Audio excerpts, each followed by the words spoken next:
Bonjour les amis, j'espère que vous allez bien. Les amis, nous sommes à notre deuxième partie sur le cours des abréviations en anglais. Lorsque vous arrivez aux États-Unis, que vous avez commencé à communiquer avec les Américains ou avec ceux qui sont ici, je vous ai dit, ici, le temps, c'est de l'argent. Les gens, parfois, ils n'ont pas assez de temps de trop écrire. Ils abrègent lorsque vous communiquez avec eux. Parfois, ils font même cela à l'oral. Donc, lorsque vous arrivez ici, il est nécessaire que vous vous imprégniez de ces abréviations-là parce que vous allez certainement les retrouver dans certains textes lorsque vous communiquez avec quelqu'un, avec un Américain, soit même à l'aéroport. Vous allez voir quelques abréviations. Il faudrait que vous soyez déjà au courant. Restez connectés. Alors, les amis, la toute première abréviation ici qui nous a réunis, c'est le WADE. WADE. What are you doing? WADE. On peut aussi l'écrire autrement. On peut enlever le A. What you doing? Parce que lorsque vous arrivez, vous êtes ici, il peut arriver que vous tombiez sur quelqu'un qui formule les phrases correctement ou que vous tombiez sur quelqu'un qui formule les phrases parce qu'il a grandi dans ça, il parle son niveau d'anglais. Mais il faudrait que vous adaptiez à tout. Alors, le wait, what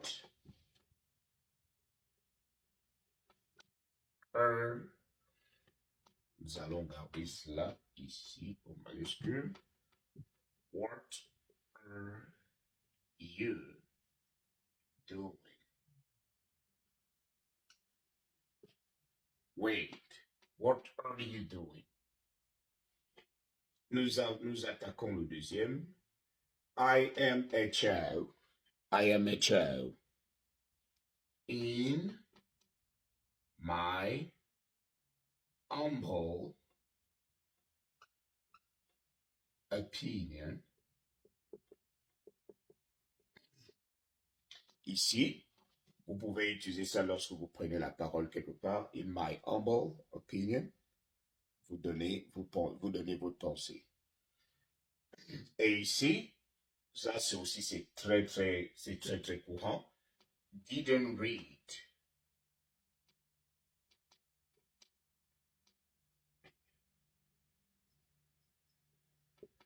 Alors, didn't read, lorsque vous n'avez pas pu lire.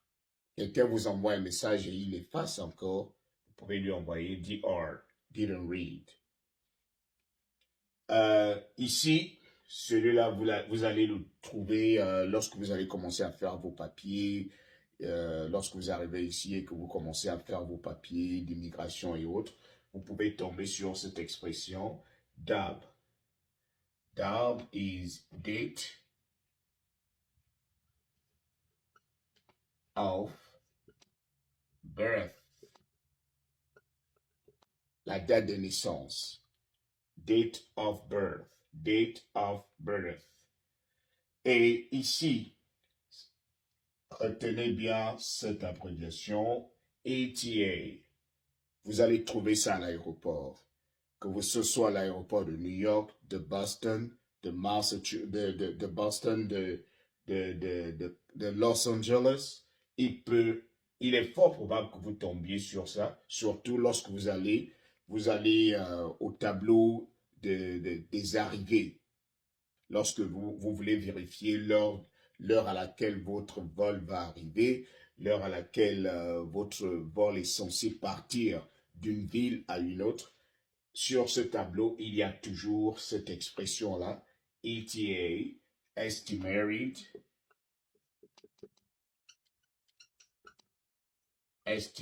time of arrival.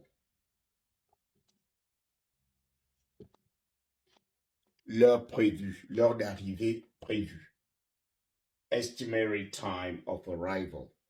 Donc, on met toujours cela sur des tableaux pour que vous vérifiez l'heure à laquelle votre avion est censé atterrir.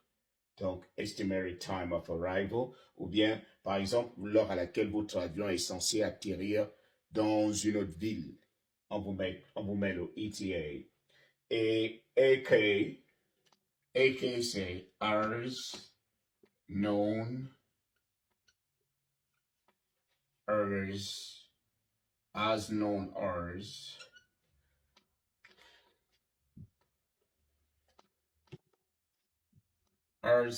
as known as, aussi connu que, c'est lorsqu'on veut donner, par exemple, le deuxième nom de quelqu'un ou bien le sobriquet de quelqu'un.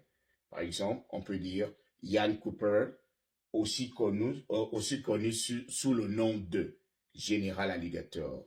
Ian Cooper, as known as General Alligator. Alors, D-R-Y, do it yourself.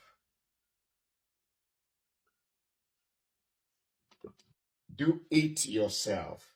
D-I-Y, do it yourself.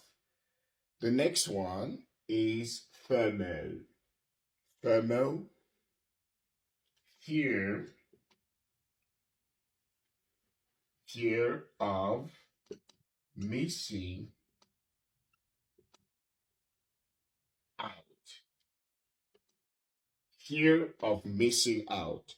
Nous utilisons généralement cette expression ou cette abréviation lorsque nous voulons, lorsque nous avons peur de rater quelque chose, de rater un événement, de rater l'ambiance d'un événement. Par exemple, vous êtes à la maison, vous n'êtes pas d'humeur à sortir.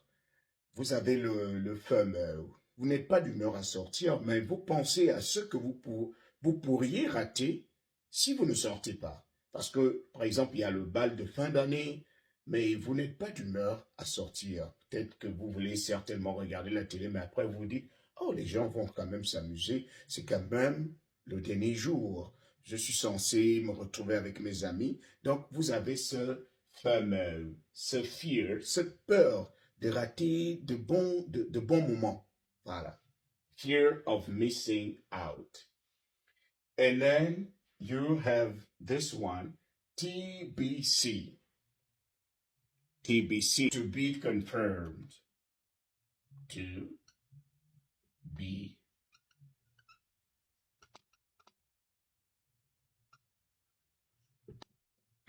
be confirmed. TBC, to be confirmed. Là, ici, c'est dans un autre sens. Lorsque quelque chose n'a pas encore lorsqu'on n'a pas encore déterminé, on n'est pas encore sûr sur un certain nombre de choses, on va dire, on va communiquer plus tard, on va donner la précision plus tard, on va bien confirmer plus tard. Pour l'instant, c'est pas encore confirmé, parce que par rapport à une nouvelle, to be confirmed, ok? Et ici, TGIF. TGIF, ça c'est lorsque vous avez travaillé toute la semaine. Vous êtes éreinté, essoré, boneless. C'est vendredi.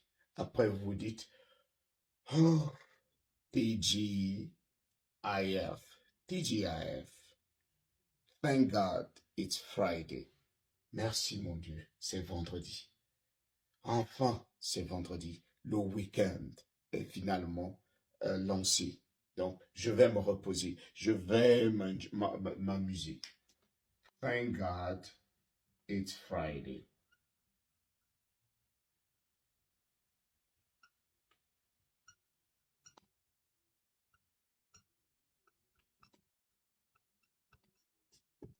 Donc, les amis, voilà la deuxième partie et je vais garder ça aussi, première partie et deuxième partie pour toutes les personnes qui m'ont encore écrit en inbox pour me dire de leur donner pratiquement toutes les abréviations. Je pense que je vous ai déjà donné le maximum.